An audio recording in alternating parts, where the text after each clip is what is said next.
અમદાવાદ શહેરમાં પાલતુ શ્વાનના રજીસ્ટ્રેશનમાં ઘટાડો નોંધાયો છે। એએમસીના આંકડા મુજબ એક વર્ષમાં 19,000થી વધુ માલિકોએ શ્વાનનું રજીસ્ટ્રેશન કરાવ્યું, પરંતુ છેલ્લા 2 મહિનામાં માત્ર 124 રજીસ્ટ્રેશન થયા છે। શહેરમાં હજુ પણ આશરે 17,000 પાલતુ શ્વાનના રજીસ્ટ્રેશન બાકી હોવાનું એએમસીને અનુમાન છે। પશ્ચિમ ઝોનમાં સૌથી વધુ રજીસ્ટ્રેશન નોંધાયા છે, જ્યારે કે શહેરના ડોગ લવર્સમાં લેબ્રાડોર અને રોટાવેટલ બ્રીડનો ક્રેઝ સૌથી વધુ જોવા મળી રહ્યો છે। જે પેટ ડોગ ઓનર્સ છે એમના દ્વારા 124 જેટલા પેટ ડોગ્સનું રજિસ્ટ્રેશન કરાવવામાં આવેલું છે।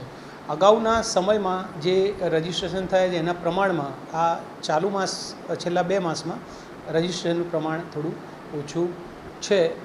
પેટ ડોગ ઓનર્સને આના માટે વીએમડી બોર્ડ ઉપર કોર્પોરેશન દ્વારા આની સોશિયલ મીડિયામાં પ્રેસ મીડિયા મારફતે આની પબ્લિસિટી પણ કરવામાં આવેલી છે અને આગામી સમયમાં જે લોકોએ આ રજિસ્ટ્રેશન નથી કરાવેલું એમને વ્યક્તિગત સંપર્ક દ્વારા સમજાવવાની, નોટિસ આપવાની પણ કાર્યવાહી કોર્પોરેશન હાથ ધરનાર છે।